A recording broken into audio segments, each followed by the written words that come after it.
Good morning, everyone. Hope everyone is doing well. I wanted to jump on to just kind of talk about a little bit of an update from this week, but also something that's been on my mind lately, personally at home. So if you are just joining in, my name is Rebecca, and I have been sharing my breast cancer story on YouTube, and I was diagnosed with stage 3 breast cancer at the beginning of 2024, and have kind of been documenting everything along the way. So if this is your first time seeing my channel, I'd encourage you to go back and watch some of my original videos of when I was diagnosed and my treatment plan and all of that. And subscribe to my channel. Thanks for being here. Today, I kind of want to talk about something different. I will say that in terms of treatment plans, I am finishing up the week of radiation. So I have now had, I'm sitting outside of my radiation center.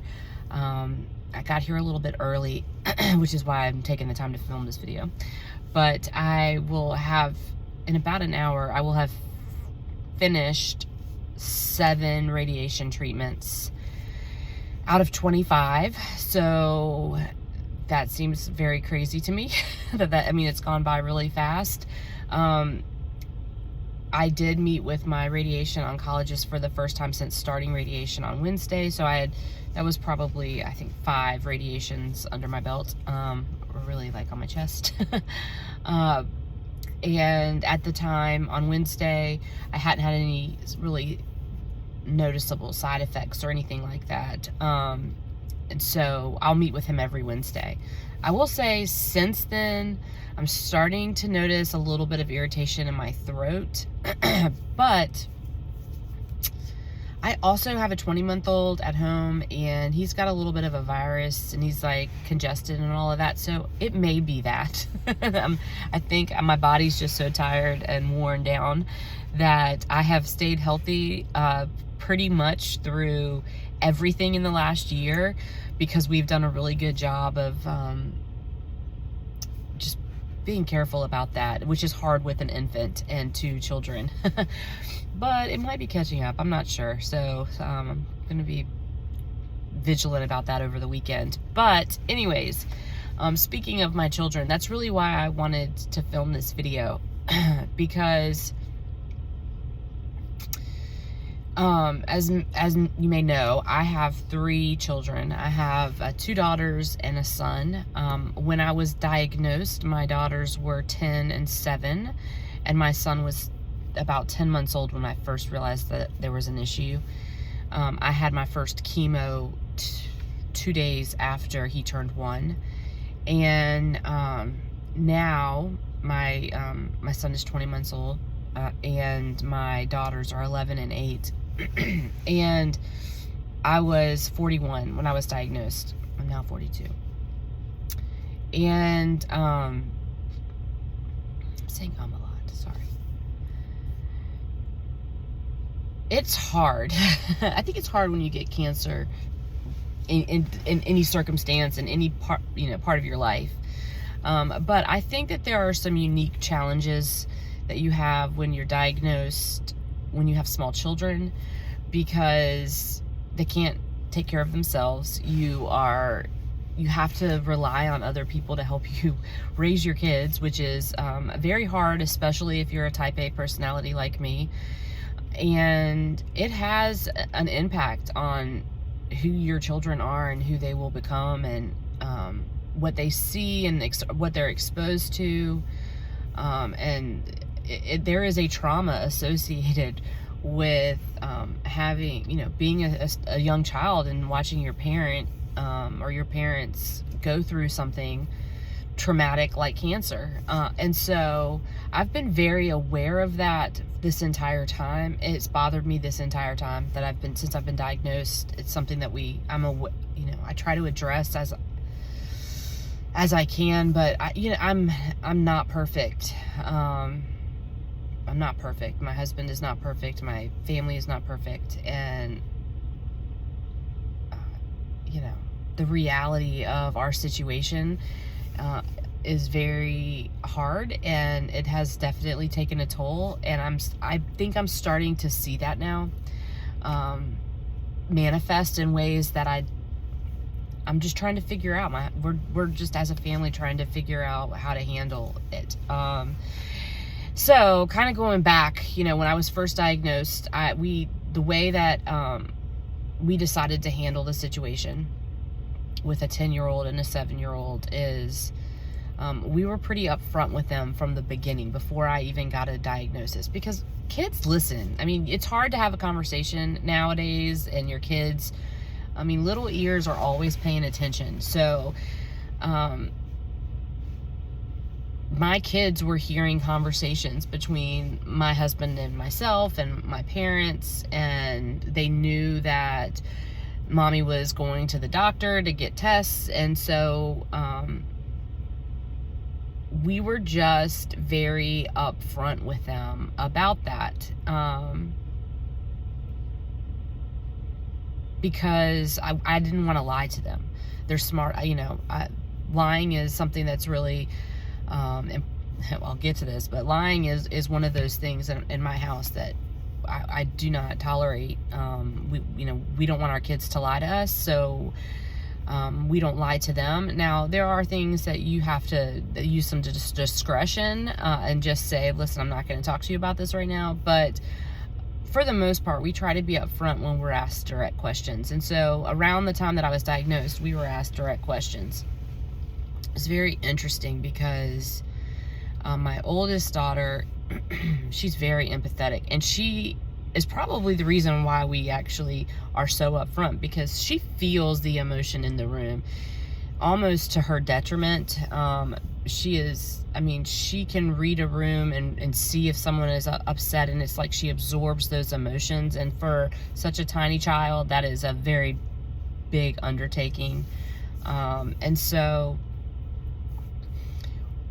the way that we handled it, the way that I handled telling them about when I was getting my biopsies and when I got the diagnosis and when what the treatment plan was going to be, was I told each of my daughters individually. When I got the first, when we had the first biopsy, I told my oldest daughter first, and she was very solemn when I said, okay, mommy's got to have some tests done. I'm sure everything is going to be fine. Famous last words. She had big eyes. She was very quiet. She was very reassuring, like, it's going to be fine, mommy, you're fine.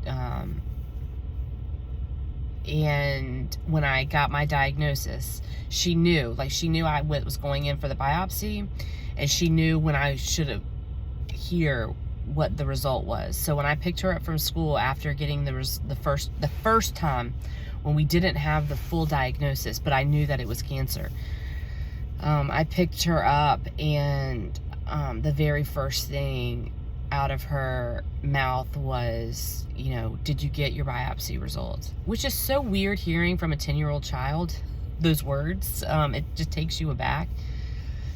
And I answered and said, I did. And, look,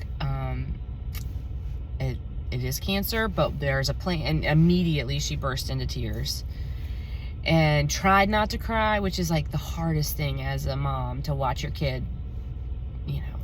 try to be brave, because she shouldn't have to be brave when she's so young. And so she burst into tears, and I told her about, I tried to reassure her, look, we caught it. At the time, I thought I caught it early, and everything's going to be fine. And so that's how we kind of broke it to her. And as the diagnosis got more and more complex, and we told her, but she already knew, that I had cancer. So it was a little bit easier with her. My youngest child, who I really thought was, don't take this the wrong way. I thought she was the stronger child, but she's just a different child. I mean, she's just as empathetic as her big sister. She shows it differently. And this was her reaction, I think, took me the most by surprise, because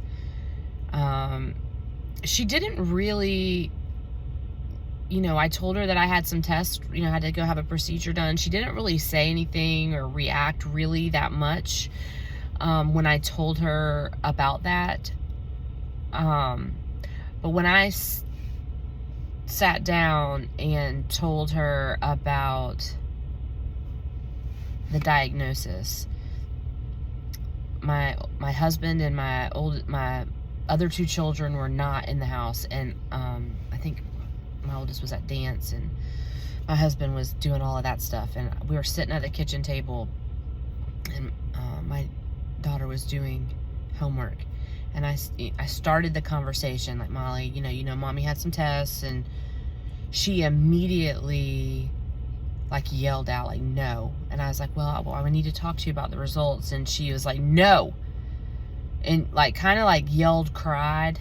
It was very bizarre. And I was like, okay. I didn't really know how to handle it. And so she was doing something else. And it was a conversation where she would cry and stomp her feet or hit the table, and then collect herself, and then continue doing what she was doing. And I would just sit there, and then she would ask me questions about, well, what does this mean? What are you gonna do? What's the treatment plan? Are you gonna lose your hair? And it was an emotional conversation, but it was very weird how she did it. I'm not a child therapist or psychologist, but I feel like that they may relate to this conversation a little bit more. It was just something that I didn't expect. So that's the short story of how I actually told my children and how they reacted. Throughout this whole process, it has been hard, because we have tried to tell them this is what the plan is, chemo, surgeries, radiation, targeted therapies. It's a long plan, all of the things that could go along with it. And, in cancer treatment, if you follow my story, anything can go wrong. And I feel like I've had a lot of complications. And so the uncertainty of all of that and being exposed to all of that has been hard on them. They've been very brave and very supportive, but it upsets them. So, back in the early days when I lost my hair, the anticipation of losing my hair about drove my middle child crazy, which is why we shaved it when we did. I mean, I would have had to have anyways. It was falling out, and I would wake up and she'd be standing over me checking my pillow to see the hair coming out, and she would cry when she would see the hair coming out. And so we just couldn't do that for an extended period of time. I couldn't do that. I mean, I'm trying to stay strong for them, and watching them have meltdowns about every little hair, it just wasn't worth it for any of us. So, but it's still upsetting, the fact that I don't have hair, and my hair is growing back different. So my hair is like a dirty blonde. It was a dirty blonde. My middle child is a dirty blonde. We look alike, we act alike, and my hair is now growing back dark and gray. So that's upsetting to her, and it's growing back slow. But it's really not. I mean, my hair's growing back pretty, decently, but for a now 8-year-old, it's just not normal yet. We're just not normal. And I think every time I switch a treatment, they think that I'm going to go in and it's going to be one and done. And so that's a little bit difficult. So we've started radiation now, and it's always something. And so that's just a lot on their little hearts. And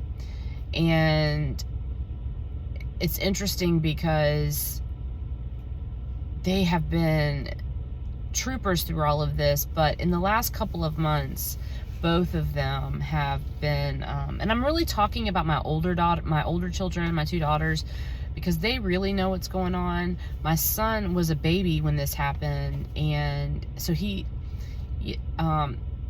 it's a different situation with him.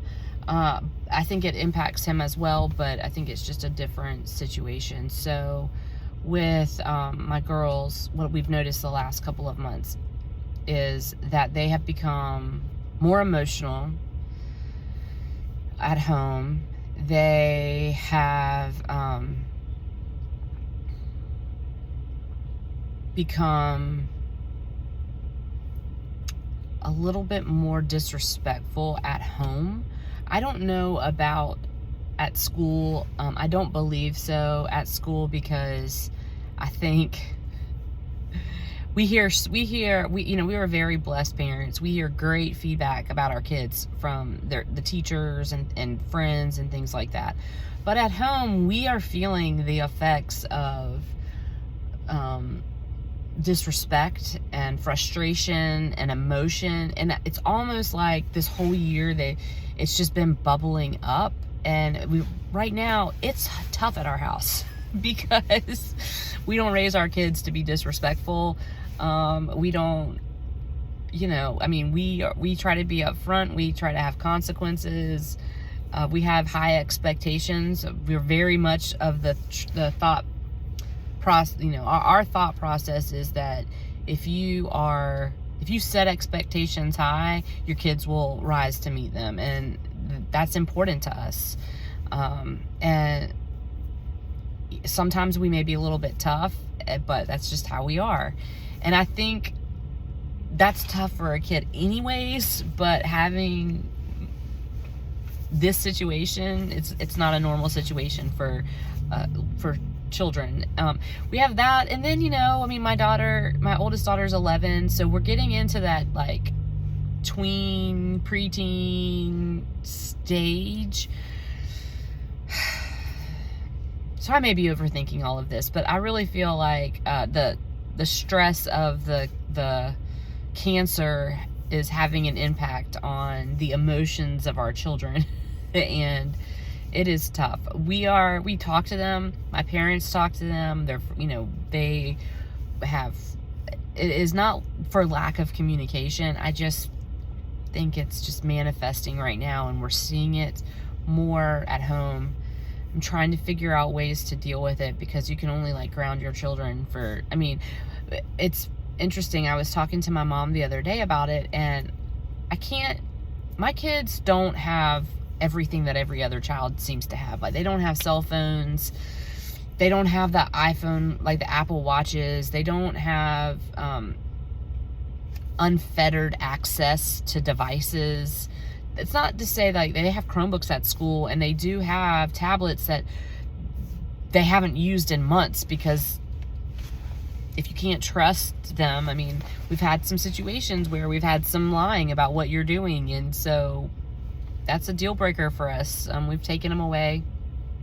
But there's only so much that you can take away from a child, and we're just trying to figure out how to handle the disrespect. I don't know how to my kids are good kids, so I'm not saying that they're bad, that they're out of control, and we have high expectations. So but there is disrespect, and it's really directed towards me. It's directed towards my husband, and that is frustrating right now, because I'm exhausted.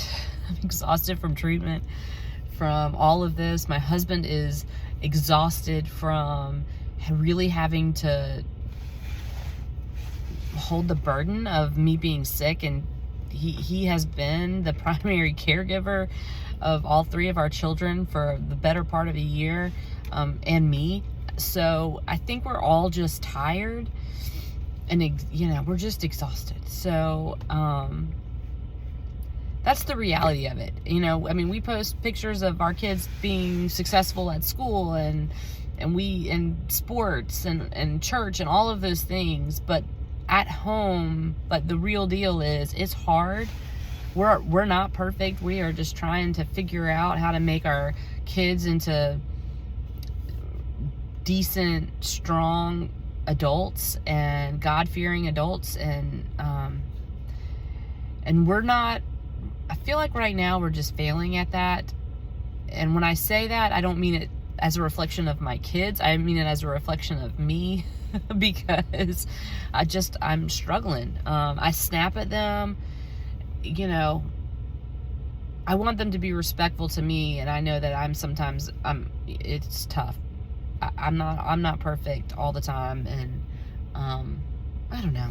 I might be rambling, but I guess the point of posting this is it's hard when you have cancer and you have kids, and especially at the ages that I have. So I would love any feedback if y'all know how to handle it. We've gotten books from therapists, from churches, we pray, we do all of the things, and it's our school counselors are very good. They know my children, and my kids are good at school. So I think that other people don't see it like we see it. And it might be because when they get home, they hold it all together outside of the house, and then they get home and they just take a breath, and then they just lose their minds, and we're there to have to deal with it. So I don't know.